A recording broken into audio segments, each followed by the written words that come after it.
Okay guys, so we're here, we're at Starbucks. I'm in a pretty long drive-through line. I am pulling up, I took a picture of somebody's coffee drink that looked really good. It was really hard to decide. I will just do a grande iced coffee with cream and caramel. Okay, iced coffee with cream. Did you have a cream?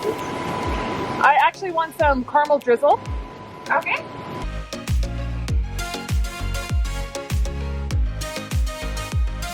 Okay, so I love my drink, guys. Thank you so much for your recommendation. Lauren Valley, the grande iced coffee with cream caramel drizzle. It's so dang good. I will say, my favorite part is you definitely get caramel, like real caramel, almost every time you drink it. So that's pretty cool. I love it. Thanks, guys. Keep sending me those recommendations in the comments below. And I'm gonna keep trying your drinks until I find like my #1 go-to drink. And the one thing I did love about this one is it was like $3 and some change. And so that was definitely a plus. So, all right, let's get started into what this video actually is about. Today's video is the do's and don'ts of Enneagram typing yourself. The first one is do take an Enneagram test.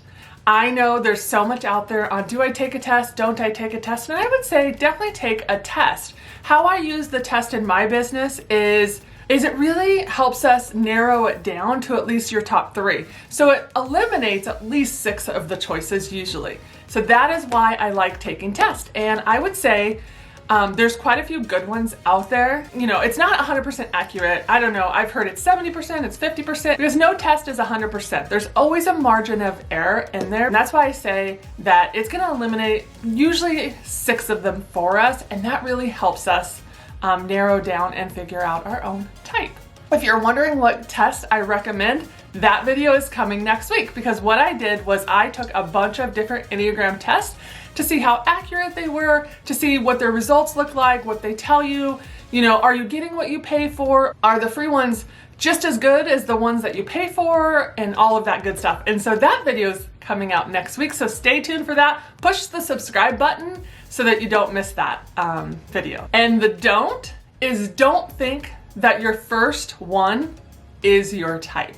And so a lot of tests are gonna give you the order of the types on how you scored, right? And so the first one, usually they'll say like, oh, you scored 80% of this type, and then 60% of this type, and then 30% of this type, and 10, 7, 8, 7, whatever. My advice to you is do not just look at the test and go, oh, the top one says I'm a type 8, so I must be a type 8. That's not how it works. Like I said in the do is we're just gonna look at those top 3 and then we're gonna go deeper. But do not believe that the test gives you your type 100% and that you don't have to research it further. Sometimes it does, so don't get me wrong. I'm not saying like 100%, but don't always just assume like the test is gonna 100% give you your results and you're good to go. You don't have to research it at all. Do take the test thinking about your whole life. Think about like, so me, I'm in my 40s. So when I took the test, I'm thinking like, how was I really in my 20s and then 30s and now 40s? Because then you're gonna get a more accurate result. So do take the test and think about so many different areas of your life. Don't take the test thinking about how you act today. Because a lot of times, if I took a test today, I'm 41, I'm probably a lot more mature and healthier than I was in my 20s. And so I'm gonna answer the test and it probably won't give me my true type because I'm in a healthier space. So do answer the test thinking about your whole life. Don't answer the test thinking about today only. The next one is do read about all the types and all the types cores. It's very important that you learn about all the types. Read all the cores, because once you have your top 3, then you gotta dig deep and you gotta look at those core fears, core weaknesses, core longings, you know, core desires. Read about all the types, because I just think knowledge is power. So dig deep into all the types and all the cores of each type so that you can land on your actual type. The don't is don't read about just your own type. Don't read about your, like I said, your first one that was on your test and then you just read about the one about yourself. There's a couple of reasons why I say don't do that. One, if you're just reading about one type and going, oh yeah, that seems like me, and not actually researching all the other types. 2 is I think it's good to learn about all the types because you have all the types probably in your life. So that's the second piece of the Enneagram, not to just go internal, but to go external and learn about the people that you love and the people that you know and do life with also. Do trust yourself when you are taking the test and know that deep down, you're probably the only one that knows what motivates you. So the do is trust yourself. But yes, you can ask others, their opinion and stuff like that. That's not a problem. But do dig deep. Be honest with yourself. Trust yourself. Ask yourself, really, what does motivate you? Go through those cores, because those are those motivations. What are you running away from? What are you running towards? Dig really deep, and then trust yourself to know. The don't is don't trust somebody else to type you. Because I really believe that we can put on a mask, we can put on a facade, or, we just give them this image, right? We can present an image, and so people might type you off of the image you're presenting, and that wouldn't be your true type.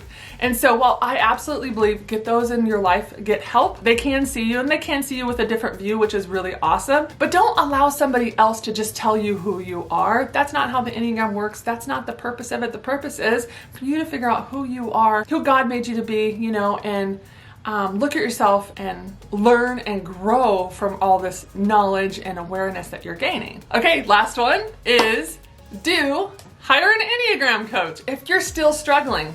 I don't believe everyone needs to hire an Enneagram coach. And you guys know I'm a certified Enneagram coach. The certifications I believe is important because while I've been studying the Enneagram for close to 10 years, I didn't get certified until 4 years ago. And I actually thought I knew quite a bit about the Enneagram, but come to find out, I had a lot to learn. There's so much depth to it.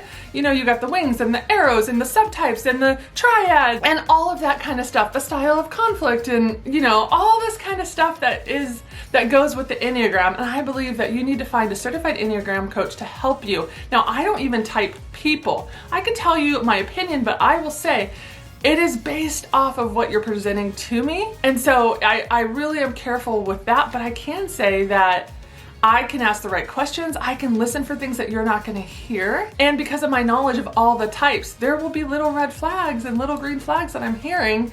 And then what I usually do is say, okay, what were your top 3? Okay, let's look into the cores in each of those. And then we get deeper and deeper and deeper, and so that we can uncover your true type. But I really believe if you are going to hire somebody to help you figure out your type, it needs to be a certified Enneagram coach. Don't assume that everybody who has this beautiful, aesthetically pleasing Enneagram Instagram account is a certified Enneagram coach.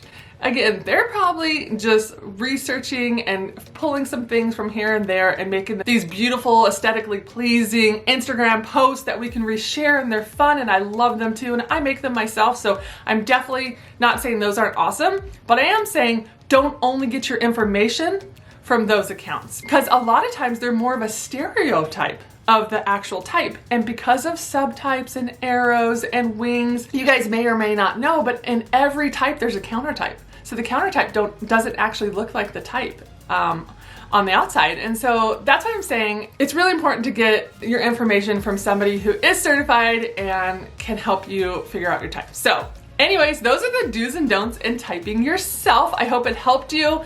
Again, don't think you have to hire an Enneagram coach. 100% you do not. But if you are struggling between certain numbers and you just are like, I do need help, then I would say definitely hire an Enneagram coach. And if you want to hire me, I will link my information down below. I offer a Discover You typing session. It's an individual one-on-one Skype, FaceTime type of call. And like I described earlier, we go through all the stuff. And then also I offer a marriage typing session, and that's an hour and a half with me. Again, usually through Zoom, FaceTime, Skype, any of those things. And we figure out you and your partner's type. And that's actually a blast. I love doing those. So anyways, I hope this helped you guys today. I hope that these do's and don'ts in typing yourself really helped you. And that's all I have. If you want to follow me on Instagram, I'm Hillary_McCaskey_coaching. I also have an Enneagram and Coaching Instagram account. So you can find me both of those places. And don't forget to subscribe. I really appreciate it, guys. You guys are awesome. I have the best subscribers ever. And like this video, give it a thumbs up if you liked it. But until next week, bye guys.